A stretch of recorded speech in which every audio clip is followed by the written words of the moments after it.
domáca extraliga a súboje počas play-off a pre hokejových fajnšmekrov zámorská NHL.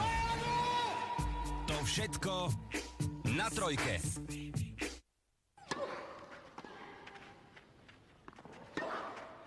3 mesiace veľmi intenzívne. Chcem sa poďakovať všetkým, ktorí prispeli k realizácii tohoto náročného projektu, aj vláde Slovenskej republiky za finančnú podporu, vďaka ktorej ste sa dočkali športu na každý deň.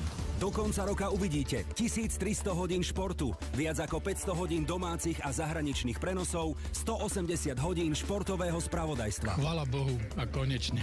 A prajem, aby vydržala najmenej toľko ako najdlhšia československá televízna relácia Góly, body, sekundy. Ďakujem pekne aj za ten nápad, aj to, že už to bude fungovať. Všetko, čo ste doteraz nikde nevideli, od atletiky až po hádzanú, profily domácich športových talentov i hviezd a ďalšie športové výzvy. Som veľmi rád, že televízny divák na Slovensku si bude môcť okrem verejnoprávnej jednotky, dvojky zapnúť aj tú trojku. Ja som za to, nech ľudia vidia hrať aj volejbal, basketbal, vodné pólo. Určite bude veľmi veľa futbalu, bude veľmi veľa záberov zo zahraničia. Je to niečo, na čo sa ja sám veľmi teším.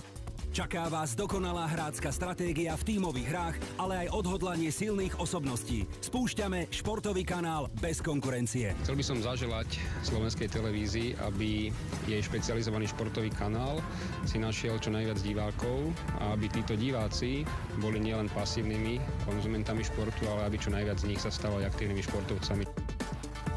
Veci sa dali do pohybu. Na Trojke. Trojka stojí pripravená na štarte a my začíname vo veľkom, pretože prepájame na letné olympijské hry v Pekingu.